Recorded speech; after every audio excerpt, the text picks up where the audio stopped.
Bienvenidos a la Iglesia Palabra Viva. Nuestra misión es hacer discípulos por medio de la palabra, para que vivan y den la vida obedeciendo y enseñando la voluntad de Dios, que es Jesús. Estamos en Juan capítulo 14, versículo 1 al 14. Vamos a ponernos de pie para leer la palabra del Señor. Vamos a leer todos, unánimes, juntos. No se turbe vuestro corazón. ¿Creéis en Dios? Creed también en mí. En la casa de mi Padre muchas moradas hay. Si así no fuera, yo os lo hubiera dicho. Voy pues a preparar lugar para vosotros. Y si me fuere y os prepararé lugar, vendré otra vez y os tomaré a mí mismo, para que donde yo estoy, vosotros también estéis. Y sabéis a dónde voy y sabéis el camino. Le dijo Tomás: Señor, no sabemos a dónde vas. ¿Cómo pues podemos saber el camino? Jesús le dijo: Yo soy el camino y la verdad y la vida. Nadie viene al Padre sino por mí. Si me conocieseis, también a mi Padre conoceríais, y desde ahora le conocéis y le habéis visto. Felipe le dijo: Señor, muéstranos al Padre y nos basta. Jesús le dijo: Tanto tiempo hace que estoy con vosotros y no me has conocido, Felipe. El que me ha visto a mí, ha visto al Padre. ¿Cómo pues dices tú, muéstranos al Padre? ¿No crees que yo soy en el Padre y el Padre en mí? Las palabras que yo os hablo, no las hablo por mi propia cuenta, sino que el Padre que mora en mí, Él hace las obras. Creedme que yo soy en el Padre y el Padre en mí. De otra manera, creedme por las mismas obras. De cierto os digo, el que en mí cree, las obras que yo hago, Él las hará también, y aún mayores hará, porque yo voy al Padre. Y todo lo que pidieres al Padre en mi nombre, lo haré, para que el Padre sea glorificado en el Hijo. Si algo pidieres en mi nombre, yo lo haré. Vamos a orar, pidiendo a Dios que obre con su palabra sobre nuestro espíritu, y que la palabra cumpla el propósito para el cual el Señor la envió. El propósito de la palabra es ser camino para nuestra vida. Clamemos para que ese camino nuevo, vivo, sea abierto delante de nosotros, y que nosotros andemos por ese camino, y que nosotros también no nos apartemos de ese camino, porque Él prometió que por torpes que seamos, Él no dejará que nosotros nos salgamos de Él. Pero si nosotros deseamos coger otro camino, pues Él tampoco nos va a obligar. Vamos a orar por nosotros. Padre Celestial, aquí estamos reunidos en tu nombre, porque nosotros anhelamos todas las cosas que vienen de ti, Señor, y necesitamos entender, necesitamos comprender, necesitamos, Señor, vivir. Así que obra con poder, Padre Celestial, para que los ojos espirituales sean abiertos y nosotros, Señor, podamos tener, Señor, la certeza de la vida de la fe. Obra en cada uno de los que estamos aquí, congregados, conectados en tu nombre, en cada hogar donde en este momento está llegando la palabra, Padre Celestial. Que cada hogar sea sumergido, Señor, en medio de tu Espíritu. Que cada uno de los que habitan allí, Padre Celestial, sea, Señor, embebido en tu palabra, sumergido en tu palabra, bautizado, Señor, en tu palabra, Padre Celestial. Que de alguna manera ellos sean tocados, Padre. Que de alguna manera ellos sean, Señor, llevados a tus pies, Padre Celestial. Que de alguna manera tú dices, vayan al camino y fuércenlos a entrar. Obra con poder en ellos, Padre, nuestro clamor, los que te han conocido y se han apartado, los de nuestra casa que te han conocido y se han enfriado, Señor. Cualquier piedra de tropiezo que haya sido puesta por el camino, Señor, que sea quitada. Y que ellos puedan correr con paciencia la carrera que tenemos por delante, Señor. Puesto los ojos en Jesús, el autor, el consumador de la fe. Gracias te damos por este tiempo precioso. En el nombre de Jesús te damos gracias. Amén. Bueno. Un abrazo para todos de nuevo, todos los que se acaban de conectar, todas las personas que llegaron tarde al culto. Entonces, pues bueno, yo sé que de la cama a la sala hay una distancia ahí enorme. Entonces, pero no importa. Mientras la puerta esté abierta, nosotros podemos llegar confiadamente. ¿Sí? Llegará el día en que se cierre la puerta, claro que sí. Llegará un día en que se cierre la puerta. Entonces, los que se queden afuera golpeando ya no podrán entrar. Pero bueno. Les dije que íbamos a empezar a profundizar en tres aspectos de este discurso de este discurso de Juan capítulo 14. Y es que el discurso grueso del Nuevo Testamento, o sea, el discurso sustancial, el discurso profundo, el discurso en que nosotros tenemos que ponerle más atención, pues tengo que decírselo, no está en Marcos. Alguna gente dice que es el Sermón del Monte. No, señor, no, señor.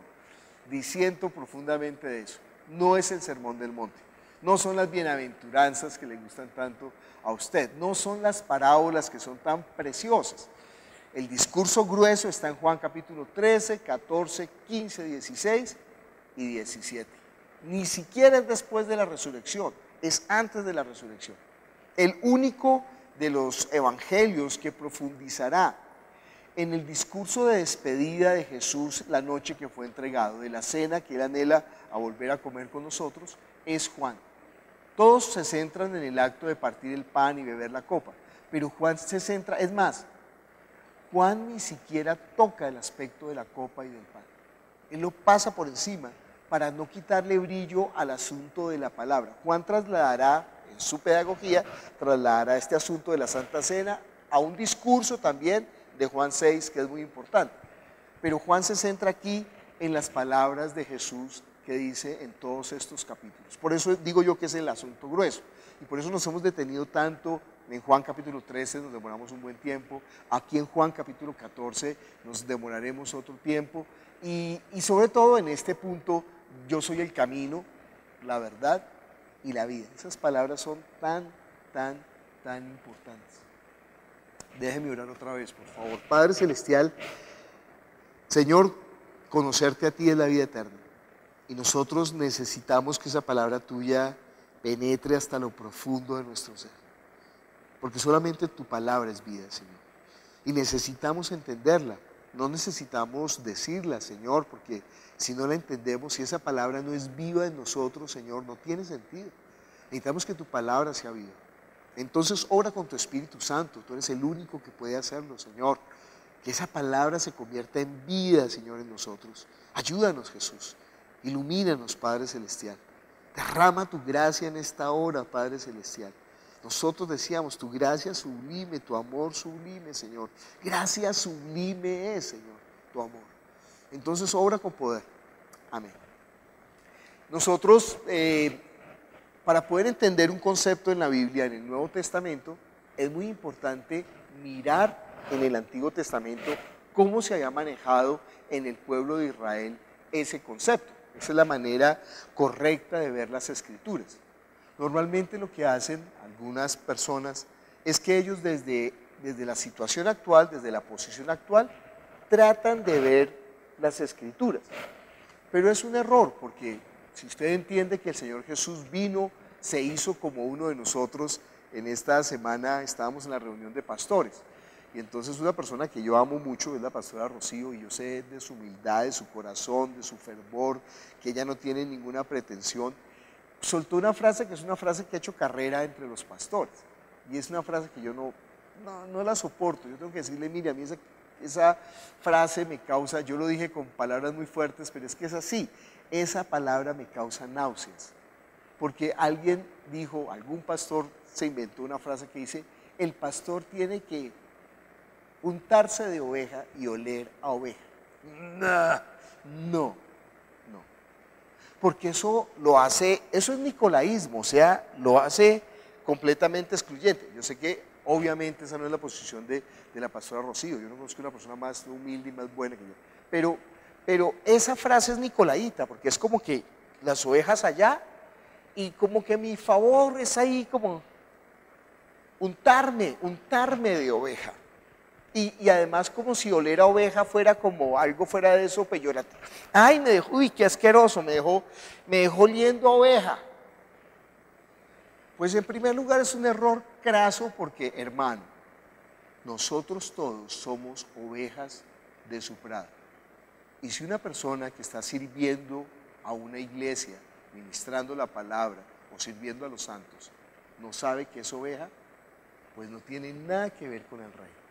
Jesús dijo, mis ovejas oyen mi voz y me siguen.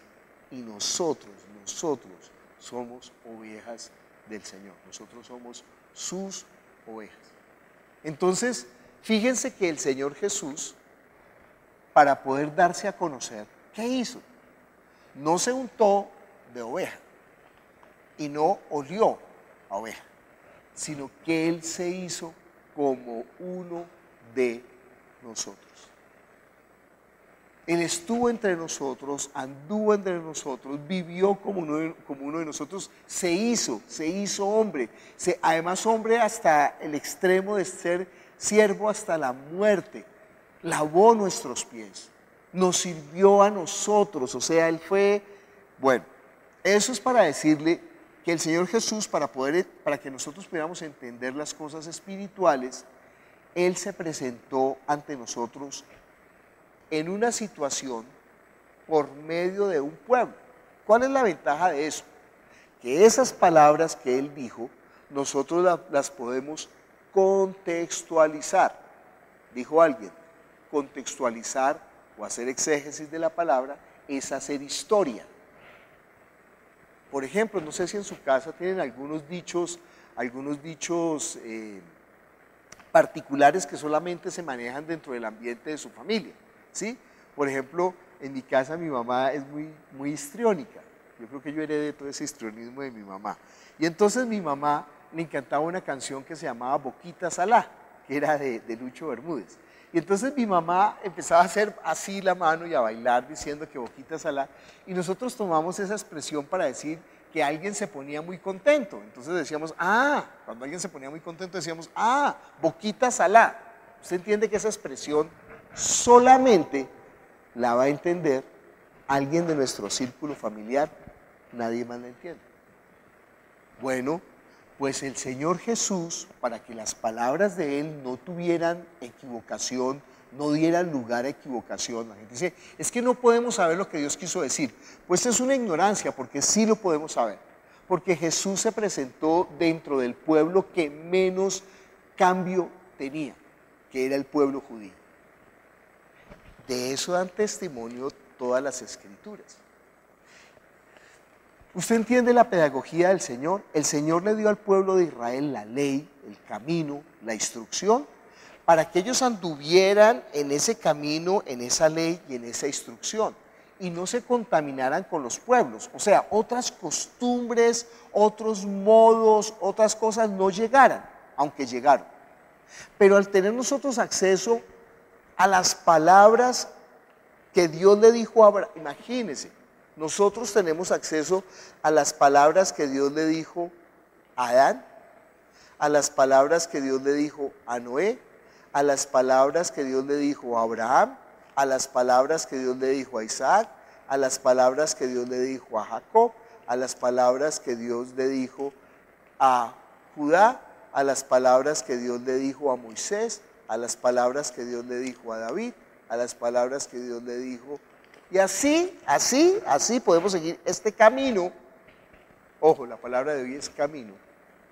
Podemos llegar hasta Jesús. Entonces, en todo ese pensamiento, en todas esas palabras, en todo eso que ellos indicaron, cuando Jesús habló con unos códigos familiares. Y esos códigos familiares nosotros los podemos entender perfectamente, sin lugar a equivocación, porque tenemos toda la historia de las Escrituras. ¿Sí? Hoy, el viernes, por ejemplo, estudiando con el pastor Ludo y con el pastor John, estábamos estudiando Génesis cuando Moisés se quita el calzado. El Señor le dice, no avances más, detente, no avances más, quita tu calzado, porque la tierra que estás pisando es tierra santa. Y entonces nosotros preguntamos inmediatamente, ¿por qué? ¿Por qué se quitó el calzado? Bueno, hoy voy a explicar un poco de eso, porque tiene que ver precisamente con esto del camino. Lo primero que tenemos que ver es que la palabra en hebreo de camino significa pisar. O sea, camino no es como, ojo, estoy hablando en el Antiguo Testamento en hebreo. Camino no es como que ya está un camino hecho, y entonces uno, eso lo designa camino y uno se mete en el camino y anda. No. Como dijo Joan Manuel Serrat, caminante no hay camino, se hace camino al andar. Es exactamente esa idea. Yo no sé si Joan Manuel Serrat lo sabe o si es un dicho gitano o alguna vaina. Cuando usted pone el pie, en ese momento se inicia el camino. Y leí también una frase esta semana muy bonita, yo la posté después en Facebook, que dice, los viajes de miles de kilómetros comienzan delante de usted. Apenas usted da el primer paso, comenzó el viaje, comenzó la jornada, comenzó el camino. Si usted no da el primer paso, pues no hay camino. Si usted no decide, usted tiene que tomar, la decisión es decir, bueno, no sé qué va a pasar, yo no sé mañana, pero hoy, ¿qué? Yo voy a empezar a dar el primer paso.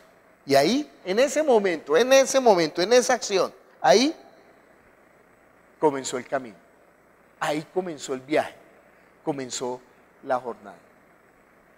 Este concepto del camino para el pueblo de Israel está dentro de la génesis del pueblo de Israel. Porque ellos han sido el pueblo del camino. La palabra hebreo significa el que sale de su casa y cruza el río y avanza hacia un destino. ¿Por qué? Porque si usted se acuerda, el origen del pueblo hebreo, ojo, no dije el origen del pueblo semita y no dije el origen de la humanidad, que es con Adán. Pero para los judíos este concepto del padre Abraham es demasiado importante. Y lo importante es que Abraham vivía con su familia en una ciudad, estaba en Ur de Caldea. La familia de Abraham se fue a la ciudad de Nacor.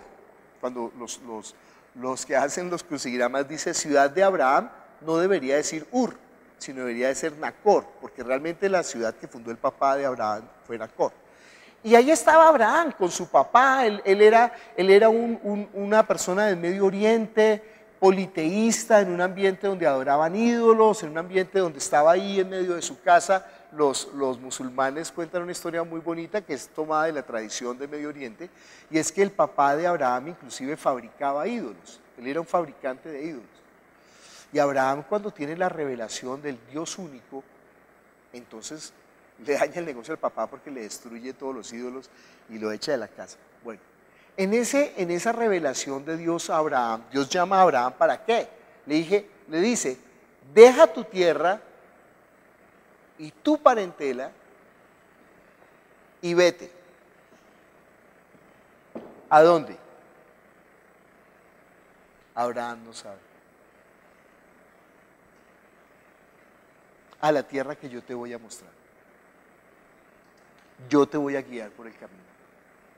Y voy a estar contigo en ese camino.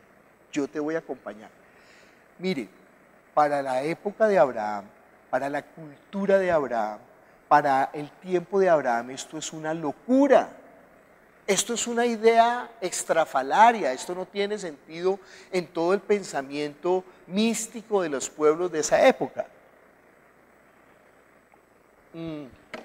Porque para los pueblos de esa época los dioses eran dioses territoriales. Los dioses eran dioses de la tierra, o sea, este pedazo de tierra le pertenecía a Baal, este pedazo de tierra le pertenecía a Astarte, este pedazo de tierra le pertenecía a Astarot. Cada lugar, cada tierra tenía sus dioses. Es más, si una persona llegaba a esta tierra, pues lo que tenía que hacer era cambiar de dioses y empezar a adorar a los dioses de esta tierra, porque los dioses de esta tierra eran los que castigaban. Ese también es un concepto muy particular de los hebreos, porque los dioses realmente no eran afines a los hombres, los dioses eran contrarios a los hombres, y los dioses les tenían como rabia a los hombres.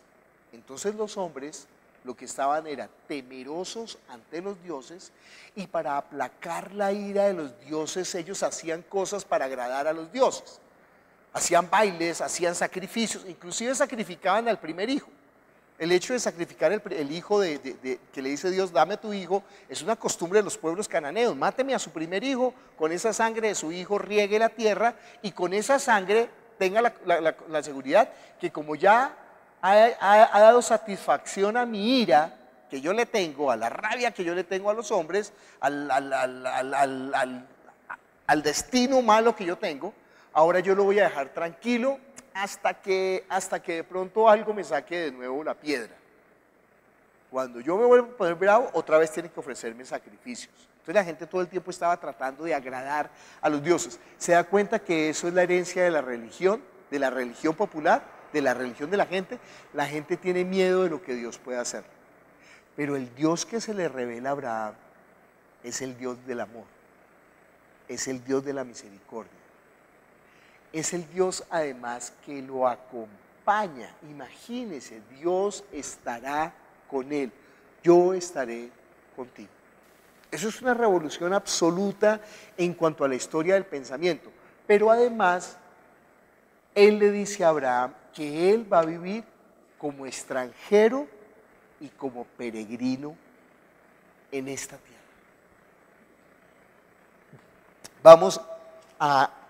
Yo sé que vamos en el Antiguo Testamento, pero acuérdense que el Antiguo Testamento se entiende es por el Nuevo Testamento. Mire conmigo Hebreos, es que también tengo muchas ganas de comenzar a que estudiemos Hebreos. No me aguanto las ganas, me pica. Hebreos capítulo 11, es demasiado hermoso el libro de Hebreos. Mire el versículo 8. Dice, por la fe, Abraham, siendo llamado, obedeció para salir al lugar que había de recibir como herencia y salió sin saber a dónde iba. Por la fe, habitó como extranjero en la tierra prometida, como en tierra ajena, morando en tiendas con Isaac y Jacob, coheredero de la misma promesa, porque esperaba la ciudad que tiene fundamento, cuyo arquitecto y constructor es Dios. Entiende que para el concepto judío, la vida es la vida del caminante. Por eso hablarán del judío errante, ¿no? Camina más que el judío errante. Para el judío la vida es el concepto de mochilero. No sé si usted alguna vez ha hecho un viaje de mochilero. Me acuerdo una vez que recorrí Sudamérica desde Bogotá hasta Chile con un morral, ¿no? Y uno tiene que viajar livianito, o sea, porque no puede llevar tantas tonterías. O sea, 3 camisetas, 2 pantaloncillos y cuando se ponen sucios les da la vuelta y se los pone y unos tenis cómodos que le ayuden a caminar bien y vamos a caminar. Y fuera de eso, en el viaje, pues uno no sabe qué va a pasar. En el viaje está ahí como la incertidumbre, bueno, ¿llegaremos al destino? ¿Llegaremos? Ese es el concepto judío del camino. El camino no es algo que está establecido en el Antiguo Testamento, sino donde se pone el pie. Por eso le dice Dios a Moisés, quita el calzado. Bueno, voy a desarrollar de una vez esa idea. Quita el calzado porque el lugar que estás pisando, le dice detente, espérate un momento, ¿quieres seguir caminando? Él ve la zarza que está ardiendo. ¿Quieres seguir caminando? Hazme un favor, quítate el calzado. Porque el lugar que estás pisando es tierra santa. Bueno, el hecho de quitarse el calzado en la Biblia tiene 2 conceptos en el Antiguo Testamento. Uno, cuando el Señor dice, yo me quitaré el calzado en la tierra de Edom, quiere decir que esa tierra va a ser mi posesión. O sea, Dios le está entregando a Moisés su presencia como su posesión. ¿Se acuerdan cuando uno entra en el templo? ¿Qué tiene que hacer? No, yo hago las payasadas y después me arrepiento que no me puedo quitar los zapatos. Después me cuesta ponerme los zapatos. Entonces uno se quita los zapatos y entra con los pies desnudos.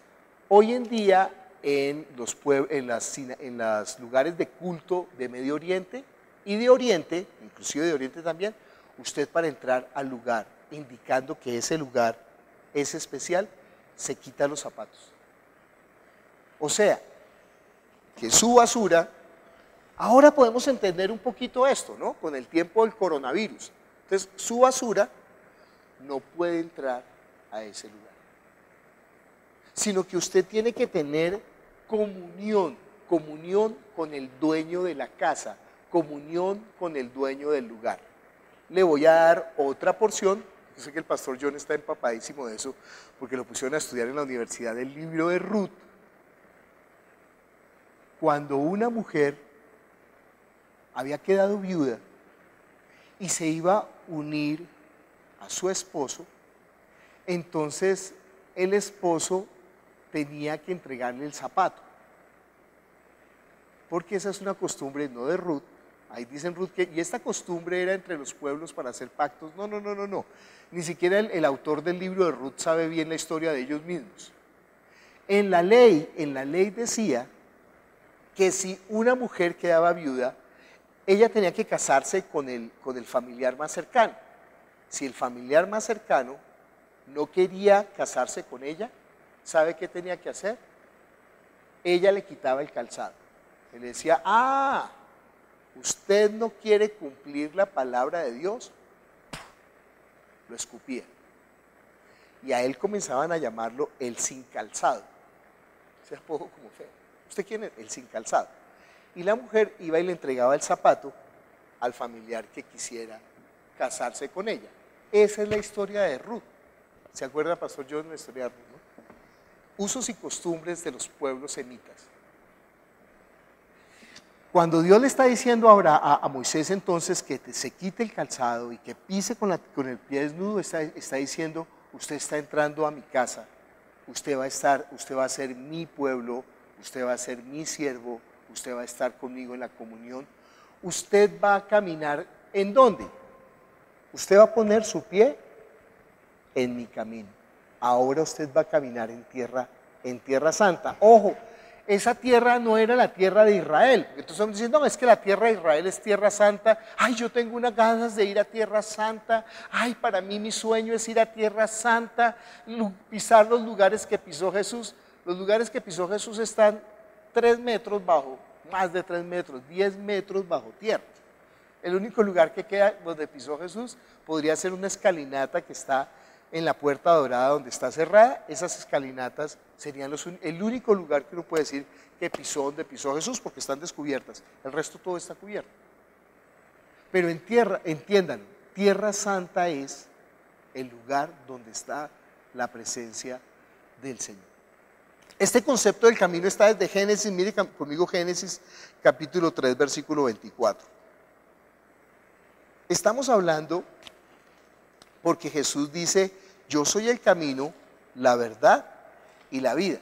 Pero me da lástima que en Reina Valera se pierde un poco el concepto de la idea por una traducción que está equivocada. Porque realmente debería decir la traducción, cuando dice Jesús me voy, no dice me voy. Él lo que dice es, continúo mi camino. Yo no sé si el pastor Ludo puede encontrar ese versículo de Juan 14, Juan 14, 2, en la Biblia de los Testigos de Jehová. ¿Por qué consultamos la Biblia de los Testigos de Jehová? Perdón, no porque sea una mejor versión, porque ellos a propósito quitaron las porciones en donde muestran la deidad, el señorío de Jesús. Pero en otros versículos ellos son muy literales, ellos respetan mucho el texto tal como está escrito. Entonces, en Juan capítulo 14, versículo 2, dice ahí, continúo mi camino. Un momento, yo me devuelvo otra vez a Juan 14. Si quieres leer, Ludovico.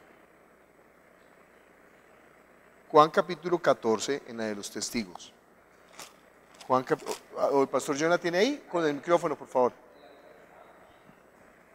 ¿Cómo dice pastor John? También, porque no digan que yo me invento cuentos. También, si prosigo mi camino y les preparo un lugar, vengo otra vez y los recibiré en casa. No, eso es demasiado. Yo no sé por qué le roban eso en Reina Valera. Es demasiado bonito. Porque entienden que Jesús dice, prosigo mi camino, Y después dice, y sabéis a dónde voy y sabéis el camino. O sea, pierde, si yo le quito eso una traducción, la traducción alcanza a perder mucha fuerza. El caminante es Jesús en primer lugar. Él comenzó un viaje en el cual salió del seno del Padre para llegar a sentarse en el trono para hacer la voluntad del Padre. Ese es el camino del Hijo del Hombre. Y por eso en la parábola del buen samaritano, dice, un extranjero iba en un viaje de camino y en el camino se encontró con este hombre que habían asaltado, robado y herido y estaba ahí tendido hasta la muerte. No lo recogió el sacerdote, no lo recogió el levita, no lo recogió el hombre piadoso. ¿Quién lo recogió? El extranjero. Ese extranjero que recogió al herido es Jesús y ese herido somos nosotros. Pero él iba por el camino, por eso dijo, después de recogerlo en el camino, no se lo llevó con él, sino que lo dejó en la posada y le dijo al posadero, cuídamelo, aquí te dejo para que lo cuides, un dinero, y cuando yo vuelva, te pagaré lo que te hayas gastado de más. No, pues claro que pierde fuerza si no conocemos esta historia del camino. Entonces Jesús está diciendo en Juan capítulo 2, continúo mi camino, pero ojo, yo no me voy a olvidar de ustedes. ¿Sabe qué? Yo voy a volver, porque en la casa de mi Padre ese es el destino final. ¿Entiende que el camino solamente es un lugar para el destino final? Eso lo sabían los hebreos, eso lo sabía Abraham, por eso nunca se construyó una casa, porque él sabía que esto solamente era ¿qué? El camino. Y por eso los judíos siempre celebraban la fiesta de los Sukkot. En Juan capítulo 7 están celebrando la fiesta de los Sukkot y todo lo que tiene que ver ahí, a partir de ahí tiene que ver con la fiesta. ¿Qué es la fiesta de los Sukkot? La fiesta de las enramadas o la fiesta de las cabañas. Quiere decir que ellos tenían que recordar que ellos eran extranjeros. Entonces lo que hacían en esa fiesta era que durante una semana hacían una carpita, una tienda en la terraza o al frente de la casa y se iban a dormir a la carpa. Hoy en día los judíos lo hacen. Hacen dentro de su sala, de la sala de su casa, arman un camping, arman una ¿cómo se llama eso el camping? Una carpa. Y se meten a dormir ahí. Y los niños pues la pasan felices. Ahorita que en tiempo de coronavirus, pues háganle a los niños carpa en su casa y díganles, venga, les voy a contar una historia. Ay, demasiado bonito. Les voy a contar la historia del camino. Nosotros somos extranjeros. Uf, ya me dieron ganas de tener hijos. Nosotros somos extranjeros. ¿Entiende esa cosa tan linda? Bueno, los judíos tenían que acordar. Entonces cuando Jesús está diciendo esto del camino, entienda todo lo que se está moviendo dentro de la mente de los discípulos que están escuchando esto. Y lo que por medio de ese conocimiento de la historia del pueblo de Israel, ahora, hoy en día, en usted y en mí, se está moviendo esto con este conocimiento. Al repasar en las Escrituras esto del camino. La primera vez que menciona camino está en Génesis capítulo 3, versículo 24. Y no es una buena descripción.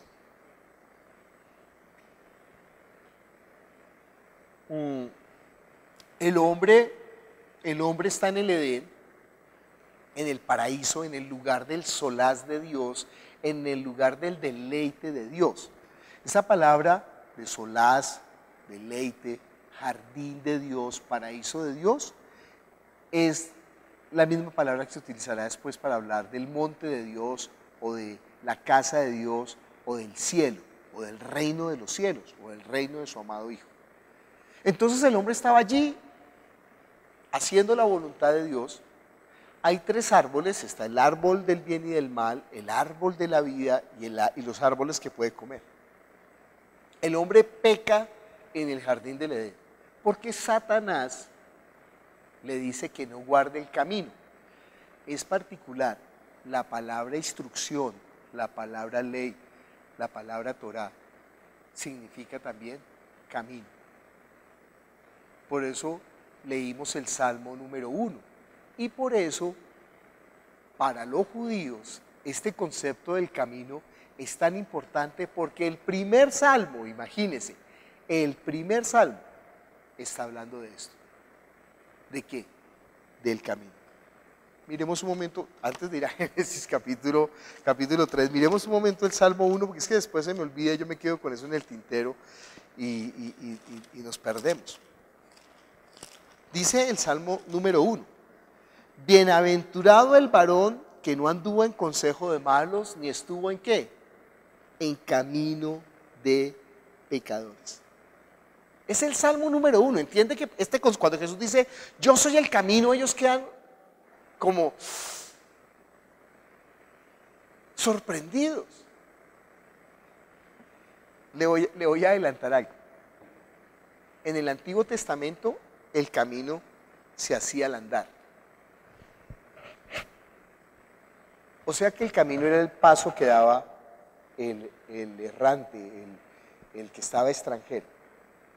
Pero en el Nuevo Testamento ahora el camino no es el paso que se da. El camino es Jesús. Entonces por eso ya no hay incertidumbre, por eso ya no se sabe, ya no es a dónde me va a mostrar Dios que debo de ir, sino que más bien yo me meto al camino. Y el camino ya está establecido, el camino ya está marcado. Y la promesa de los profetas, después lo veremos, hoy no lo vamos a ver, es que por torpes que seamos, nosotros no nos saldremos de ese camino. Dice ahí en el Salmo número 1 al final, versículo 6, porque Jehová conoce ¿qué? El camino de los justos, mas el camino de los malos ¿qué? Perecerá. Comienza hablando del camino y termina hablando del camino el Salmo número 1. Pero realmente está hablando es de la ley del Señor, de la palabra del Señor, de la instrucción del Señor. ¿Entiende por qué la palabra instrucción y la palabra camino están relacionadas? Son palabras paralelas. Cuando dice son palabras paralelas, no son palabras sinónimas, sino que son palabras que se pueden manejar con la misma fuerza, con el mismo concepto, con el mismo propósito. Por eso dice, lámpara es a mis pies tu palabra y lumbrera a mi camino. Juré que guardaré tus justos juicios. Y esa idea es muy bonita porque los judíos en las zapatillas que tenían, cuando caminaban de noche, tenían ahí unas lámparas. Eso es muy chistoso, porque imagínense una sandalia ahí con una lamparita ahí en la punta. Ellos ponían ahí aceite y prendían la lamparita. ¿Para qué? Para que por la noche, cuando fueran caminando, ellos iban mirando por donde iban pisando. ¿Sí? Nosotros tenemos hoy en día las linternas, ellos no tenían linternas. Entonces con los zapaticos ahí iban mostrando para no tropezar, para que tu pie no tropiece en piedra, para que pueda andar bien el camino.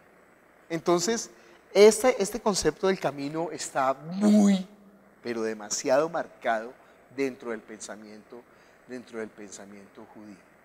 Ellos sabían que Dios es el que instruye en el camino. Entonces vamos a Génesis capítulo 3, versículo 24, dice, echó pues, bueno, vamos a leer desde el versículo 23, y lo sacó Jehová del huerto del Edén para que labrase la tierra de que fue formado. Echó pues fuera al hombre y puso al oriente del huerto de Edén querubines y una espada encendida que se revolvía por todos lados para guardar ¿qué? El camino del árbol de la vida. Fíjense estos dos conceptos, camino y ¿qué? Y vida. Cuando Jesús está diciendo, yo soy el camino, la verdad y la vida, ese pensamiento judío está llegando a ellos. Porque en un momento dado, Dios había cerrado el camino para tener acceso al árbol de la vida. El hombre no tenía esperanza. El hombre estaba perdido, ese camino había sido sellado, ese camino ya había sido borrado, por ese camino no se podía volver, por esa senda no se podía volver.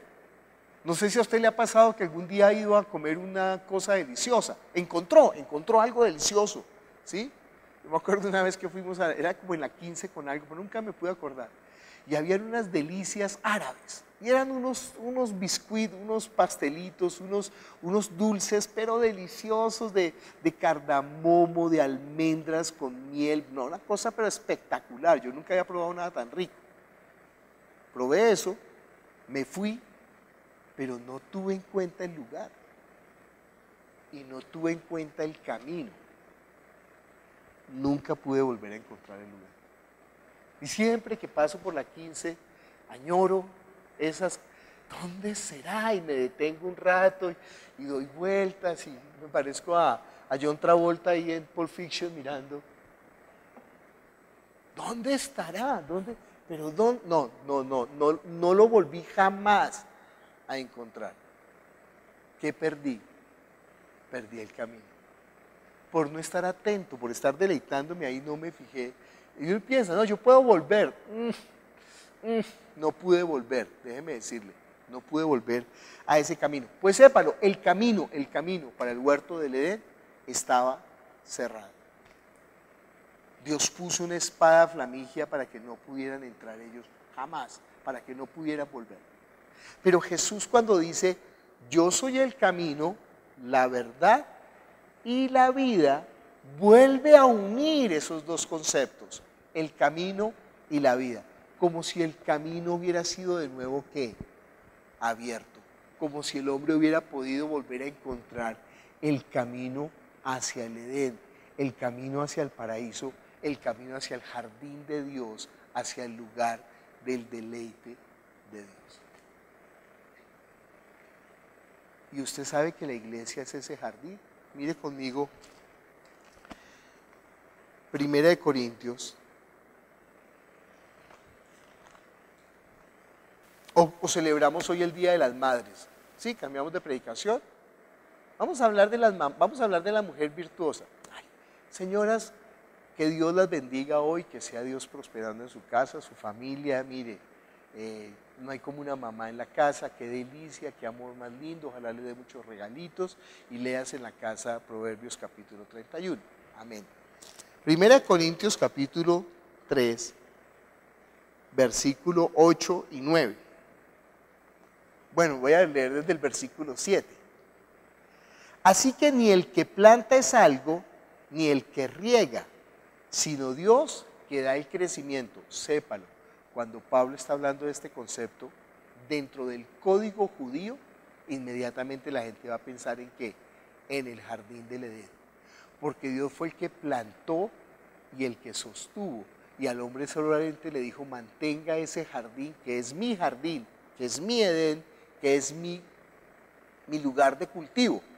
Así que ni el que planta es algo, ni el que riega, sino Dios que da el crecimiento. Y el que planta y el que riega son una misma cosa, aunque cada uno recibirá su recompensa conforme a su labor, porque nosotros somos colaboradores de Dios y vosotros sois labranza de Dios, edificio de Dios. Está usando dos conceptos judíos, el tabernáculo y está usando otro concepto, el jardín del Edén, el jardín de Dios.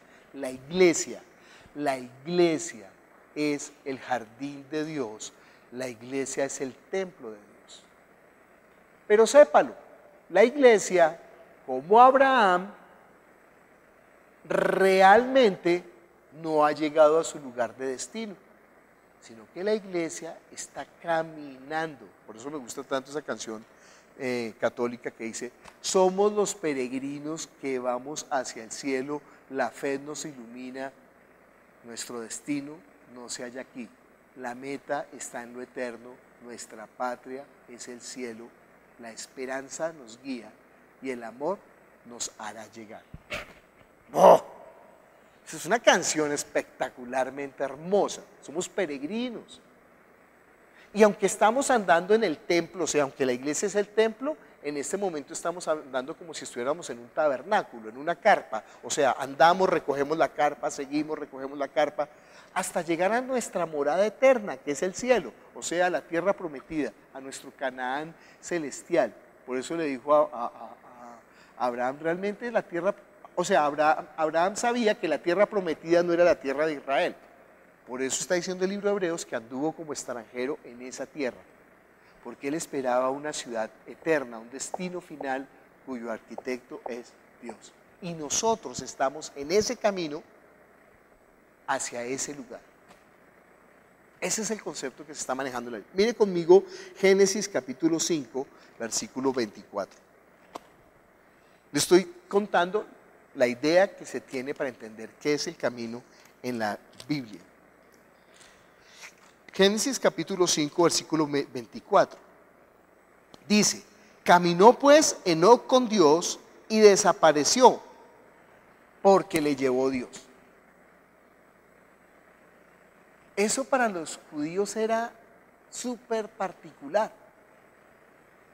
Ellos decían, oiga, Enoc no vio la muerte porque Dios, o sea, Enoc no descendió al Seol, sino que Enoc fue llevado al cielo con el Señor. ¿Por qué? ¿Por qué fue llevado al cielo?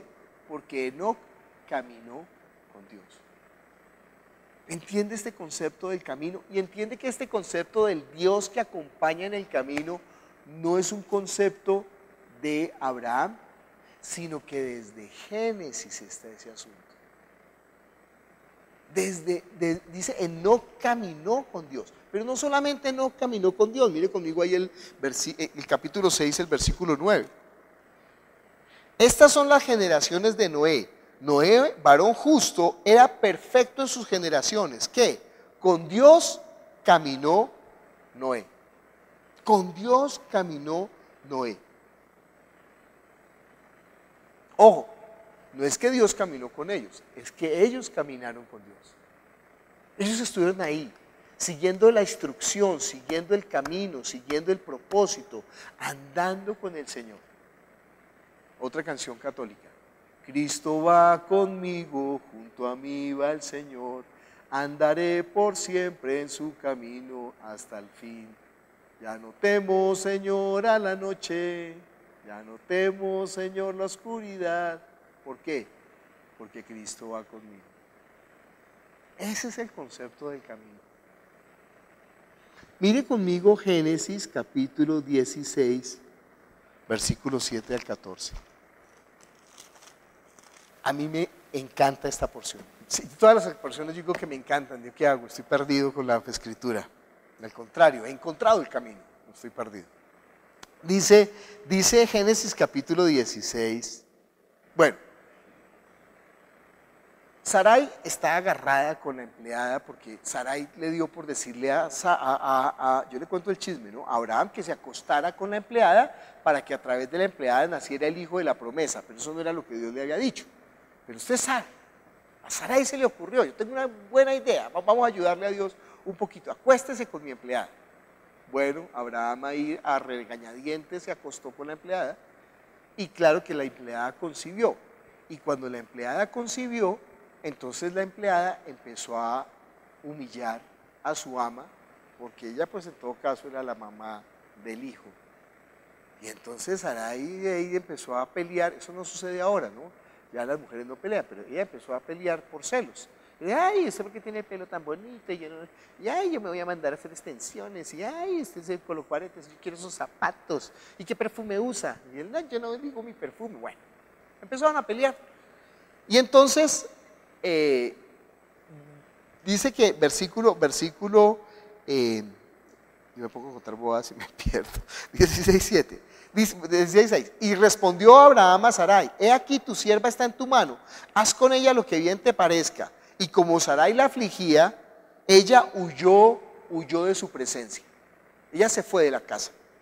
Pero mire esto tan bonito. Y la halló el ángel de Jehová junto a una fuente en el desierto, junto a la fuente que está en el camino de Shur. Y le dijo a Agar, sierva de Sarai, ¿de dónde vienes tú y a dónde vas? Y ella respondió, huyo de delante de Sarai, mi señora. Y le dijo el ángel de Jehová, vuélvete a tu señora, ponte sumisa bajo su mano. Le dijo también el ángel de Jehová, multiplicaré tanto tu descendencia que no podrá ser contada a causa de la multitud.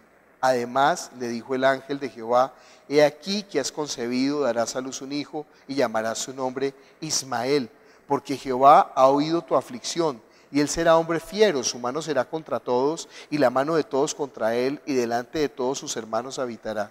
Entonces llamó el nombre de Jehová, que con ella hablaba: tú eres Dios que ve, porque dijo: ¿no he visto también aquí al Dios que me ve?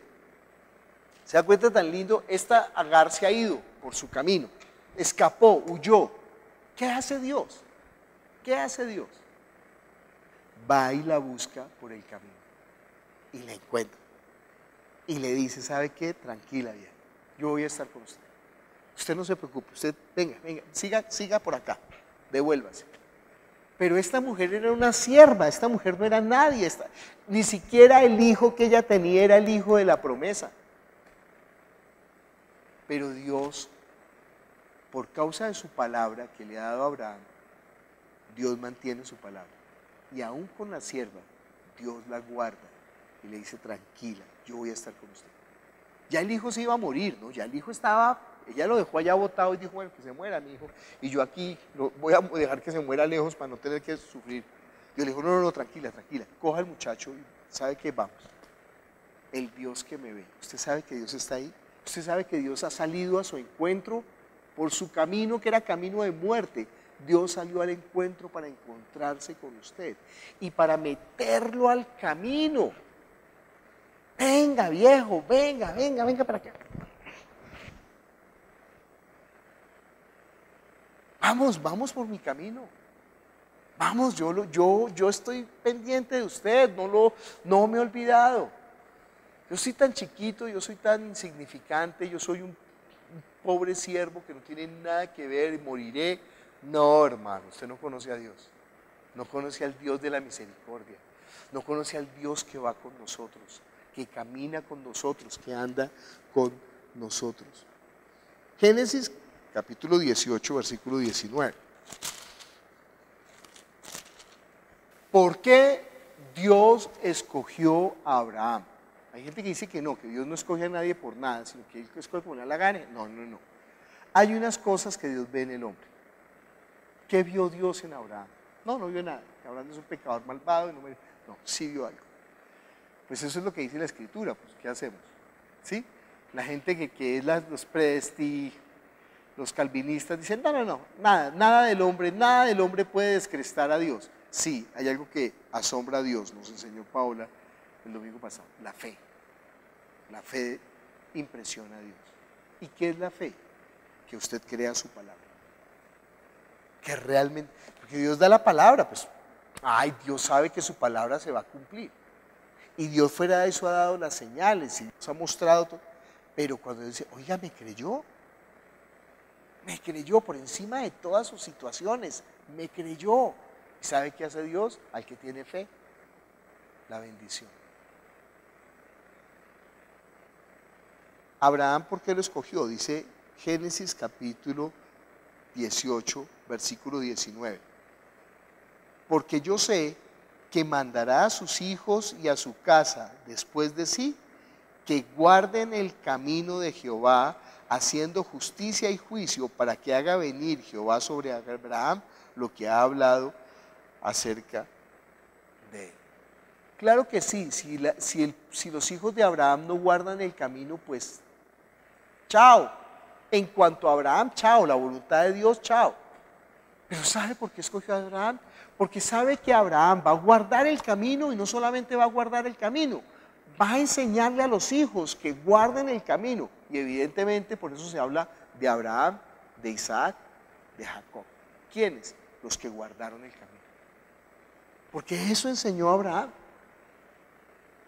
Y fíjese que ellos guardarán el camino de Jehová. Aquí no está hablando, otra vez le digo, no está hablando de una vía,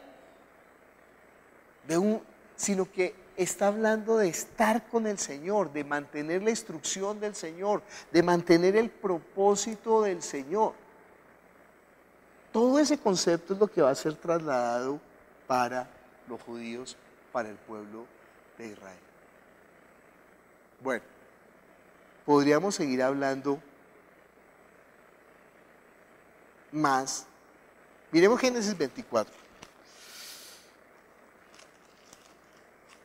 Bueno, voy a ver Génesis 24 y termino con otro Génesis, para que terminemos Génesis con respecto a esto del camino.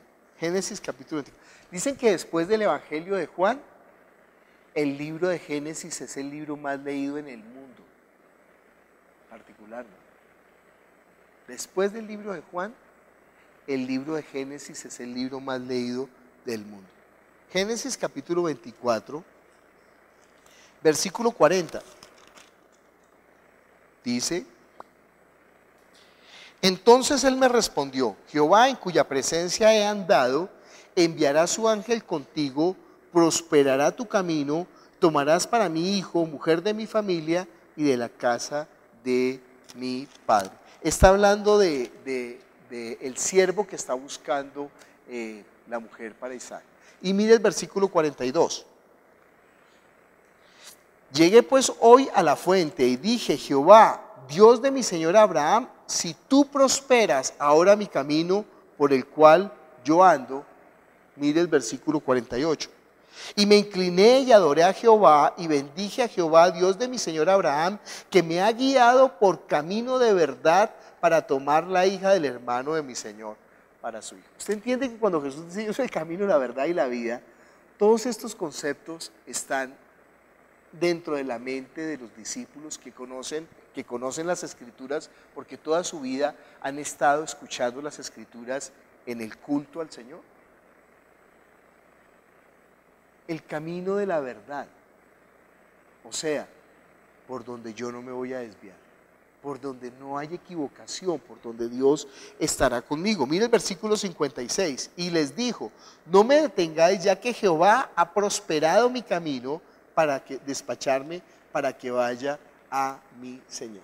O sea, que Dios está con nosotros, guiándonos en ese camino. Génesis 49, versículo 17. Hay más, pero no podemos todo. Usted en la casa, coja la concordancia, mire ahí camino y mire en Génesis todo lo que está hablando del camino. Hoy por la tarde, en lugar de estar viendo tanto Netflix, ya debe estar intoxicado de Netflix. Entonces mire con sus hijos, haga el tabernáculo con sus hijos, métase ahí y cuénteles la historia del camino, para que usted sea como Abraham y no deje que sus hijos se pierdan por el camino. La responsabilidad es suya, ¿no? Claro, los maestros de escuela dominical se han esforzado tanto, pero la responsabilidad es suya. Génesis 49. Será Dan serpiente junto al camino, víbora junto a la senda, que muerde los talones del caballo y que hace caer hacia atrás el jinete. ¿Usted entiende que en ese camino habrá quien trate de dañar? Muchos dicen que por este versículo que el anticristo va a ser levantado de la tribu de Dan, que va a ser un judío, que va a ser de la tribu de Dan. Bueno, yo no sé si eso sea. Pero lo que sí sé es que aunque nosotros estemos andando por el camino, después lo veremos, encontraremos obstáculos, encontraremos oposición, encontraremos lazo para cazarnos en el camino. El enemigo hará un hueco y lo cubrirá con ramas para que nosotros pisemos y nos caigamos ahí en el camino. Algunos en el camino serán como serpientes que pisan en el camino, algunos serán como piedra de tropiezo, pero no importa. Por torpes que seamos, después lo veremos también, el Señor ha prometido que ese camino no nos saldremos. Camino de santidad, dice. Camino de santidad. Entonces, terminemos con Génesis 50, 20. O sea, terminemos Génesis. Porque ahora continuamos con eso. No se que asuste.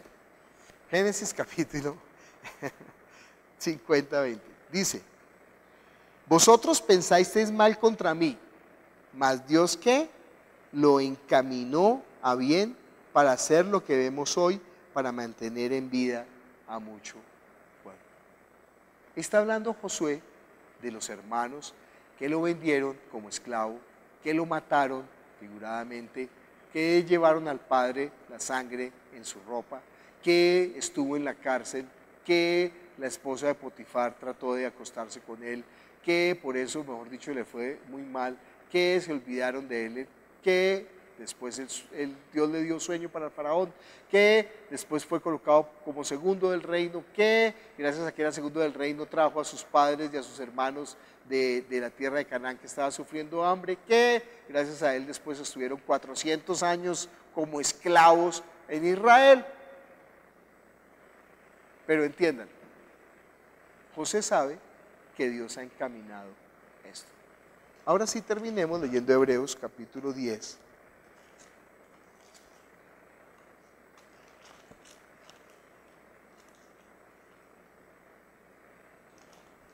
Versículo 20. Bueno, desde el 19. Dice, así que hermanos, teniendo libertad para entrar en el lugar santísimo por la sangre de Cristo, por el camino nuevo y vivo que Él nos abrió a través del velo, esto es de su carne, y teniendo un gran sacerdote sobre la casa de Dios, acerquémonos con corazón sincero, en plena certidumbre de fe, purificados los corazones de mala conciencia y lavados los cuerpos con agua pura. Mantengamos firme, sin fluctuar, la profesión de nuestra esperanza, porque fiel es el que prometió. Y considerémonos unos a otros para estimularnos al amor y a las buenas obras, no dejando de congregarnos como algunos tienen por costumbre, sino exhortándonos, y tanto más cuando veis que aquel día se acerca. Ese camino que nos lleva hasta el cielo ya está abierto. Y ese camino ya fue establecido. En el Antiguo Testamento ellos iban a donde Jesús les mostrara. No leí la porción de la nube que va por el camino y les muestra, y la columna de fuego que les muestra el camino. Ellos decían, donde se les mueva la nube, ustedes vayan para allá, en el Éxodo. Bueno, después lo veremos. Pero aquí ya está establecido el camino. Ese camino ya es un camino, además es un camino vivo, es como un río que fluye. En cada parte está fluyendo, en cada parte está pasando el agua, pero desde donde comenzó hasta donde llega, ese camino está fluyendo. Algunos de los nuestros que han entrado en el camino ya llegaron, ya están allá en el paraíso esperando la segunda venida del Señor. Nosotros nos estamos en este camino, y cuando vamos en el camino estamos siendo llevados por esa corriente. Ese camino ahora es vivo, es como ese camino es como una corriente. Cuando vamos por la corriente, de pronto pasamos por el lado y vemos a alguien ahí al lado que está en la orilla, y entonces nosotros sacamos la mano y venga para acá, y lo metemos en la barca y nos seguimos. Entonces ahora la persona también, ¿qué? También está en el camino. Usted entiende que cuando una persona entra al camino, ya no hay nadie viejo en el camino y ya no hay nadie nuevo en el camino, porque todos somos parte de ese mismo camino, que es un camino vivo. Ese camino ahora es ¿quién? Jesús. Padre Celestial, nosotros te damos gracias por tu palabra que es la verdad. Tu palabra es verdad. Nosotros estábamos perdidos, nosotros estábamos abandonados, sin esperanza, Señor, solamente esperando morir. Y tú pasaste por el camino, nos recogiste y nos metiste en este camino. Por tu misericordia, lavaste nuestras heridas, sanaste nuestras heridas y nos has entregado al mesonero, Señor. Tú te adelantaste, tú te nos adelantaste, porque tú tenías que abrir el camino, Señor. Tú has sido el primero, el primogénito entre los muertos. Y tú volverás por nosotros, Rey, tú volverás, estamos seguros. Tú lo dijiste, mire, si así no fuera yo no se los diría. Prosigo mi camino. Pero ¿saben qué? Ustedes aguarden, permanezcan en ese camino. Ya saben el camino, permanezcan, perseveren, no se cansen, no desmayen, no se preocupen. Yo estoy con ustedes. Yo estoy con ustedes, ya no tienen que tener incertidumbre, porque no solamente yo soy el camino, sino que les he mostrado el camino. No se preocupen, no tengan miedo, no tengan temor. Yo estoy con ustedes todos los días hasta el fin. Y mientras vuelvo, a los que puedan, métanlos en el camino, fórcenlos a entrar, ayúdenlos. Y no sean piedra de tropiezo y vivan esta vida de fe.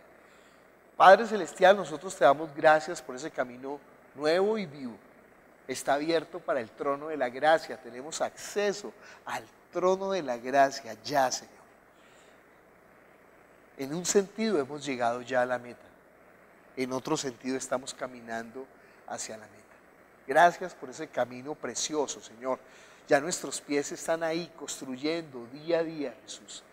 Obra con poder en tu iglesia, Padre, para que no se salga del camino, ni a izquierda ni a derecha, Señor, sino que permanezcamos todos unidos en la fe.